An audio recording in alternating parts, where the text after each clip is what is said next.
A Day in a Life as a Work-from-Home Mom, Solo Parent Edition. Good day everyone! Another day of working from home, and today I decided to try a different flavor of coffee na nabili ko pa from France. As in, nag-hoard din ako doon dahil nga mas mura ang coffee capsules doon kesa dito. Hello guys! Okay, meron akong mga kasama dito sa bahay which are my nephews and Jeff. Number 8 ang coffee intensity nito kaya makakatulong rin talaga ito to keep me awake. Almost half lang ang price nito sa France compare dito kaya sulit rin ang pagkabili ko nito at ma-expire na siya this October kaya ito ang ni-restock ko at gagamitin ko in the next few days. Grabe naman talaga at ang bilis ng panahon at hindi mo mamamalayan na last week na ng August at bare months na next week. It's time na naman for Christmas season and I really love the Christmas feeling talaga. Feel ko rin ang bilis lang ng bare months and hopefully after that magkikita na ulit kami ng palalabs ko. After my shift, pumunta na sa kwarto ko ang mga palangga ko at pasensyahan nyo na yan si Cookie dyan kasi ganyan talaga ang favorite position niyang matulog. Paatbang sa aircon na parang siya ang nagbabayad.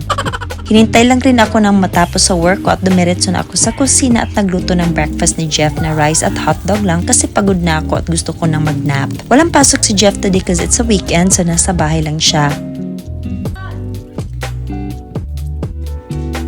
After my nap ay nag-init lang ako ng leftover food namin kahapon para namang hindi masayang ang food at binisita rin ako ng bunsong kapatid ko at dito na rin siya na nanghalian. Yung seafood boil at chop suey ang ulam namin at nagkasya lang rin naman naming tatlo kasi kapag bago akong gising, hindi rin ako masyadong maraming kinakain. Binisita lang ako ng kapatid ko kasi malapit na ang fiesta sa aming hometown at syempre may mga konting pabor at mga plano sa fiesta. Pagkatapos namin kumain, iba na ang tingin ni Cookie kasi ang kanyang favorite chair inupuan ng Uncle Jake niya. Kaya naka-bombastic side eye talaga siya sa aking kapatid at tumitingin sa akin na para bang nagsusumbong kung bakit pinalitan siya.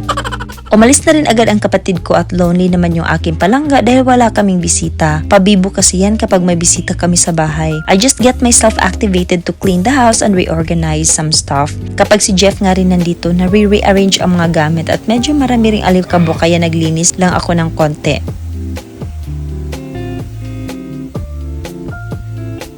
After sa ibaba, dito naman sa itaas at marami ring balahibo ni Cookie sa kwarto namin kaya need ko talaga mag-vacuum sa floor at sa higaan namin. Essentials rin talaga to kapag may fur pet sa bahay para mas madaling linisin ang mga balahibo niya. I arrange my bed para mas maaliwalas at relaxing na ang vibe sa kwarto and the lesser stuff I have, the more peaceful I get. Pagbalik ko sa kwarto, hagoy, plastada naman kayo ang cookie namin sa higaan ko I had to continue cleaning my room at tanggalin ang mga alikabok pero ewan ko ba, grabe talaga ang alikabok rin dito. Nung nasa France kasi ako, konti lang ang alikabok sa bahay nila Alex at madali lang linisin. Pero sige na lang ganyan talaga, iba-iba naman tayo ng lugar kaya iba-iba rin ang environment. At ayan, mas maaliwalas na ang aking simpleng kwarto na na-organize na siya.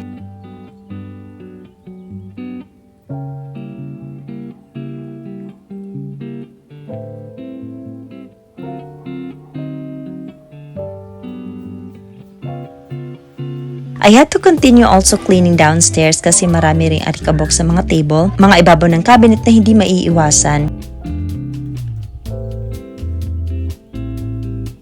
And today I decided to refill a new diffuser scent sa aking air revitalizer na cherry blossom scent para mas relaxing ang feeling sa bahay. Kapag mabango at malinis ang bahay, para talaga itong aking sanctuary. Don't worry dahil ilang oras ko lang itong tinurn on and Cookie is upstairs. Nung hapon na, I just got ready dahil pupunta ulit kami ni Jeff sa restaurant. I'm very happy this time kasi last time I made a video na pumunta kami sa fancy restaurant ni Jeff and I took a video of that. Gabi ang swerte ko dahil nakita ng owner ang aking video and he invited us to have dinner again sa Belle and Amadeus restaurant. So matchy-matchy kami ni Jeff today na brown top at black shorts. Simple casual lang naman and very basic minimalist look lang tayo today. Then we drove our way to 88th Avenue located in Cebu near IT Park. Marami ring bars dito at maganda ang mga light. If gusto mo ng romantic date, this is one of the go-to restaurants talaga.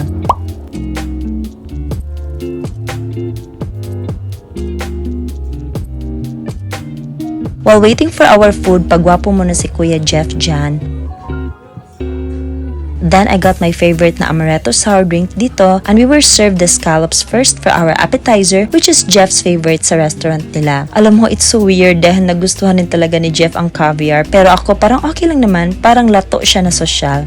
Pero masarap rin talaga to. Then we had beef short rib with mashed potato, which we also got the last time we went here kasi nagustuhan rin namin ito at nasarapan rin si Jeff sa mashed potato kaya he wanted to order this.